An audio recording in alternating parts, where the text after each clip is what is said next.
আসসালামু আলাইকুম। সম্প্রতি ইন্দোনেশিয়ার একটি ভিডিওতে আমরা দেখতে পাই একটি ছেলে এবং একটি মেয়ে শারীরিক সম্পর্ক করতে গিয়ে তারা তাদের লজ্জাস্থান আটকে যায় এবং তারা খুবই যন্ত্রণার সাথে সাথে সময় নিয়ে আস্তে আস্তে মৃত্যুবরণ করেন। এই ভিডিওটির সত্যতা খুঁজতে গিয়ে আমাদের কাছে উঠে এসে চাঞ্চল্যকর তথ্য।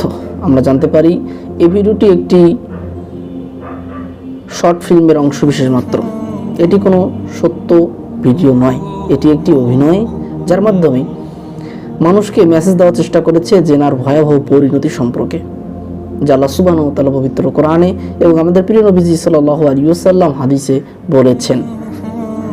এরকম একটি মেসেজ দেওয়ার জন্য তারা একটি শর্ট ফিল্ম তৈরি করেছে এবং সেই শর্ট ফিল্মের একটি অংশবিশেষ হচ্ছে এই ভিডিওটি।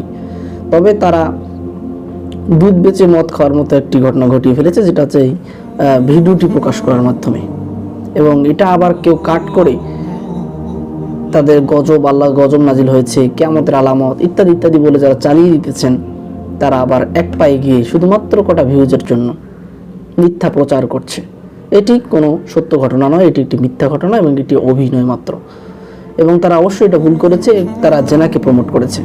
তাই আপনারা কখনো ইসলামিক মেসেজ দিতে গিয়ে উল্টাপাল্টা ভিডিও বানিয়ে শেয়ার করবেন না, অবশ্যই যাচাই বাছাই করে শেয়ার করবেন। আমরা আবেগী মুসলিম।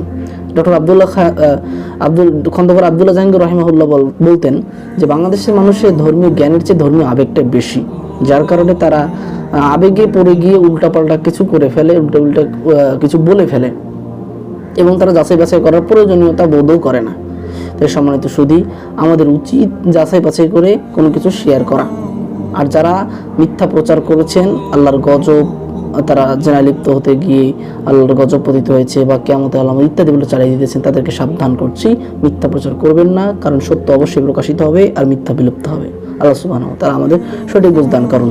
আসসালামু আলাইকুম ওয়া রাহমাতুল্লাহি ওয়া বারাকাতুহু।